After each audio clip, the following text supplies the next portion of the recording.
Para sahabat yang terkasih, salam jumpa kembali. Semoga Anda sekalian dalam keadaan yang sehat, tetap semangat, dan penuh sukacita di dalam Tuhan yang senantiasa mencintai kita tanpa batas.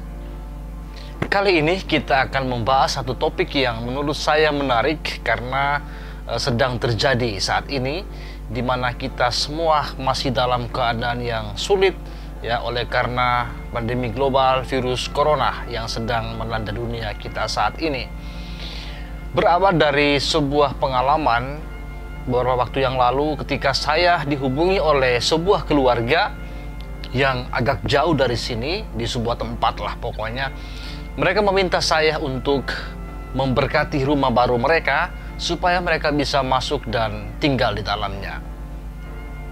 Dan bagi saya ini urgent, ini sangat penting, sangat mendesak, karena mereka punya rumah baru, mereka butuh untuk didoakan, diberkati, diberkati sebelum mereka tinggal di dalam rumah itu, supaya rumah itu menjadi tempat tinggal yang nyaman, tempat tinggal yang damai, ya, yang layak bagi keluarga yang akan tinggal di dalamnya. Maka saya menyanggupi permintaan itu dengan beberapa catatan penting. Saya mengatakan waktu itu kepada mereka, yang pertama, itu hanya bisa diadakan dalam sebuah ibadat sabda singkat pemberkatan rumah, dan itu pun hanya keluarga sendiri. Pemilik rumah atau orang yang tinggal dalam rumah itu hanya mereka yang bisa hadir dalam ibadat itu, tanpa mengundang keluarga, tanpa mengundang lingkungan, sahabat kenalan, termasuk juga keluarga besar yang lain yang mau hadir di dalam perayaan itu. Dan satu hal yang paling penting adalah tetap kita menjaga protokoler kesehatan, ya, baik itu protokoler pemerintah maupun terutama juga protokoler gereja, protokoler keuskupan di mana kita tinggal. Ada peraturan paroki dan lain-lain untuk tidak boleh mengadakan ibadat misah dalam tema atau konteks apapun, kecuali di rumah duka kalau ada yang meninggal yang bukan karena COVID-19. Dan sekali lagi tetap kita memperhatikan protokoler yang ada dengan cara menggunakan masker, tetap menjaga jarak, dan sekali lagi hanya keluarga inti, orang yang tinggal dalam rumah itu yang bisa hadir di dalam ibadat sabda pemberkatan rumah tersebut. Dan jawaban dari keluarga atau si pemilik rumah tersebut yang membuat saya tergerak untuk membuat konten ini untuk menjelaskan kepada kita semua.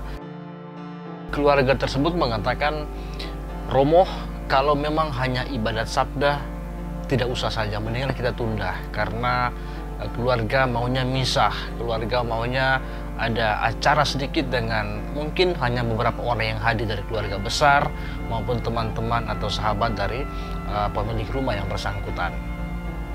Nah, ini menarik tapi sekaligus juga penting untuk kita pahami bersama, apakah betul bahwa sebuah pemberkatan rumah itu harus di dalam sebuah perayaan Ekaristi atau misa, dan apakah benar bahwa hanya dengan ibadah sabda itu mengurangi berkat yang kita mohonkan dari Tuhan untuk rumah maupun benda-benda apapun yang mau diberkati saat itu. Dengan kata lain, pemberkatan atau ibadat pemberkatan seolah-olah mengurangi atau membuat berkat itu menjadi tidak sah. Mari kita melihat bersama-sama pemaparan atau penjelasan berikut ini. Selamat menyimak, semoga bermanfaat.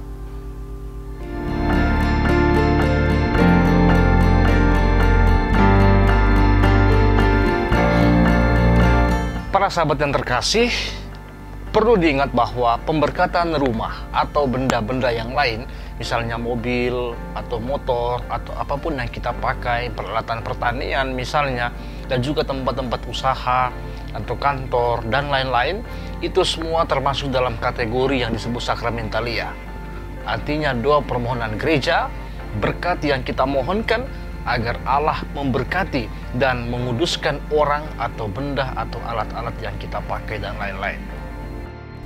Nah, kategori sakramentalia ini artinya bersama dengan Bunda Gereja, dengan doa Bunda Gereja, pemberkatan rumah atau benda-benda seperti ini mendatangkan efek rohani. Apapun yang kita pakai dalam rumah, ya, kamar tidur kita, kursi meja, piring gelas, semua yang kita pakai dalam rumah itu memiliki daya, memiliki efek rohani. Dan terutama kita memohon agar berkat Tuhan tinggal di dalam rumah itu, di dalam keluarga tersebut, dan dihindarkan dari segala macam gangguan-gangguan jahat, mara bahaya, serta sakit penyakit yang dapat mengancam dan mengganggu kebahagiaan jiwa dan raga mereka. Sekaligus kita mohonkan kerukunan, cinta kasih, dan semua hal yang baik yang senantiasa tetap tinggal menjadi bagian atau menjadi gerak hidup dari keluarga atau orang-orang yang tinggal dalam rumah tersebut. Maka maksud utama dari sakramentalia ini adalah menguduskan orang ataupun benda ataupun alat-alat yang ada dalam rumah tersebut yang dipakai oleh manusia untuk bekerja dan untuk menikmati kehidupan bersama. Nah, oleh karena itu memang meskipun ada rumah yang sudah pernah diberkati sebelumnya, tetapi ada yang baru membeli rumah itu untuk tinggal, maka kebaik juga kalau pemilik rumah yang baru itu memberkati rumah itu, mendoakan rumah itu. Karena apa? Sebenarnya berkat itu bukan menghilangkan atau membatalkan atau meragukan berkat yang pertama. Mungkin sebelum itu ada yang tinggal itu sudah mendoakan, tapi baik untuk menjadi berkat bagi keluarga yang akan tinggal dalam rumah baru tersebut, karena mereka butuh itu berkat supaya kehidupan mereka, pekerjaan mereka, kesehatan mereka itu selalu dalam perlindungan kerahiman Tuhan. Nah, apa yang paling penting di semua itu adalah kita mengundang Tuhan untuk hadir. Tuhan sendiri yang memberkati rumah tersebut lewat tangan imam dan dengan sarana air suci yang akan dipercikih di atas atau di dalam seluruh isi rumah kediaman itu. Nah, sampai di sini mungkin ada pertanyaan, apa itu sakramen dan apa itu sakramentalia? Karena ada dua istilah yang berbeda, sakramen dan sakramentalia. Lalu apa perbedaan antara keduanya? Beda antara sakramen dan sakramentalia. Kata sakramen berasal dari bahasa Latin sacramentum, artinya sakral, hal-hal yang berhubungan dengan yang kudus, yang ilahi. Sakramen juga berarti tanda keselamatan yang Allah berikan kepada manusia untuk menguduskan manusia, membangun tubuh Kristus, dan akhirnya mempersembahkan ibadat kepada Allah. Sacrosanctum Concilium nomor 59. Karena sakramen merupakan tanda dan sarana keselamatan yang datang dari Allah, maka menerima dan memahami sakramen harus ditempatkan dalam kerangka iman dan didasarkan kepada iman. Nah, sakramen biasanya diungkapkan dengan kata-kata dan tindakan. Maka dalam gereja Katolik ada dua unsur hakiki atau unsur penting dari sakramen itu sendiri. Yang pertama, forma. Forma artinya kata-kata, format yang menjelaskan peristiwa ilahi yang sedang dirayakan. Dan yang kedua adalah materia, yaitu barang atau benda atau tindakan tertentu yang kelihatan. Nah, maka dalam gereja Katolik kita mengenal ada 7 sakramen. Sakramen baptis, sakramen ekaristi, sakramen penguatan, sakramen tobat, sakramen perkawinan, sakramen perminyakan, dan sakramen imamat. Di antara ke-7 sakramen itu, ekaristi menjadi sumber dan puncak dari kehidupan umat beriman. Nah, itu sakramen. Sekali lagi, sakramen artinya sarana keselamatan yang Allah berikan untuk menguduskan manusia, dan ada dua unsur yang penting, yaitu materia dan forma. Nah, sedangkan sakramentalia atau sakramentali adalah kata dalam bahasa Latin juga yang artinya mirip dengan sakramen, mirip dengan atau seperti sakramen. Nah, mengenai sakramentalia ini, konstitusi liturgi menyatakan demikian. Bunda Gereja Kudus telah mengadakan sakramentali, yakni tanda-tanda suci yang memiliki kemiripan dengan sakramen-sakramen. Sakramentali itu menandakan kurnia-kurnia, terutama yang bersifat rohani, dan yang diperoleh berkat doa permohonan gereja. Melalui sakramentali itu, hati manusia disiapkan untuk menerima buah utama sakramen-sakramen dan pelbagai situasi hidup disucikan. Dalam Sacrosanctum Concilium nomor 60. Maka sakramentali adalah upacara atau kegiatan ibadat yang bersumber dan mengarah kepada sakramen-sakramen dalam gereja. Misalnya pemberkatan rumah, pemberkatan kantor, pemberkatan alat-alat yang kita pakai itu mengarahkan kita kepada sakramen baptis karena ada percikan air di sana. Demikian juga ibadat pertunangan atau midodareni atau upacara-upacara ibadat lainnya menjelang perkawinan itu mengarahkan kita kepada sakramen perkawinan. Nah, semua rahmat dan kekuatan yang mengalir dari sakramen-sakramen dan juga sakramentali itu berasal dari sumber yang sama, yakni rahmat Allah sendiri. Mengalir dari sumber yang satu dan sama, yakni misteri Paskah, sengsara, wafat, dan kebangkitan Kristus, seperti yang disebut dalam Konstitusi Liturgi nomor 61. Nah, dengan demikian menjadi jelas bahwa pemberkatan rumah itu tidak mengurangi berkat atau rahmat yang berasal dari Allah, karena mengalir atau berasal dari sumber yang satu dan sama, yakni misteri sengsara, wafat, dan kebangkitan Kristus, gitu ya.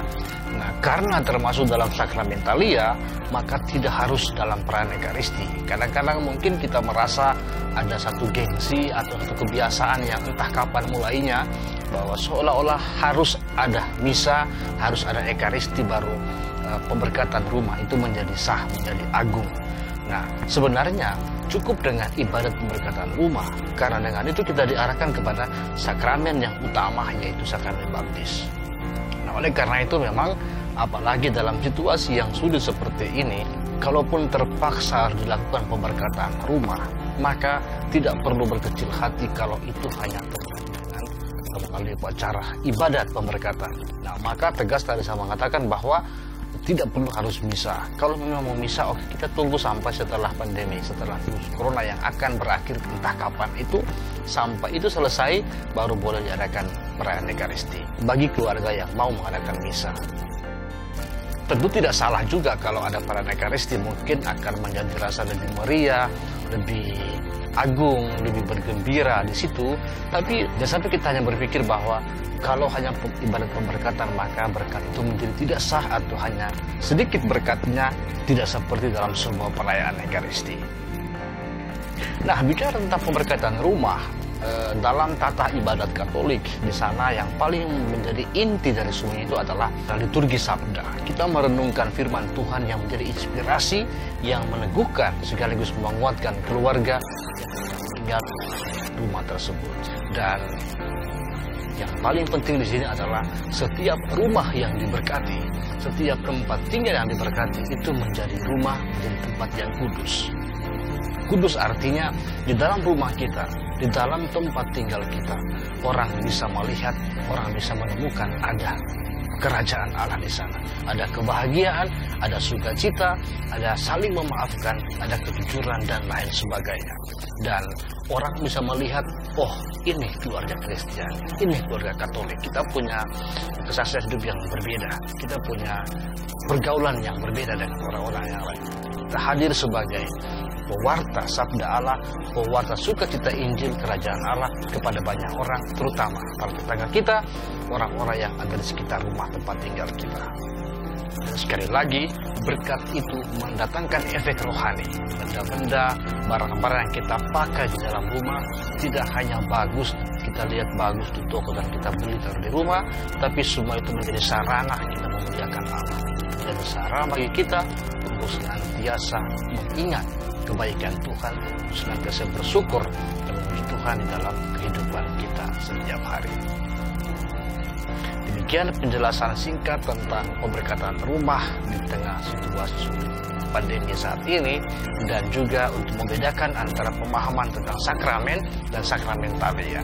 Apakah hanya ibadat cukup atau perlu misa? Saya kira sudah dijelaskan tadi bahwa hanya ibadat itulah sakramentalia, ataupun adalah misa itu sakramen. Jadi kedua-duanya bisa dilakukan tergantung situasi dan kondisi.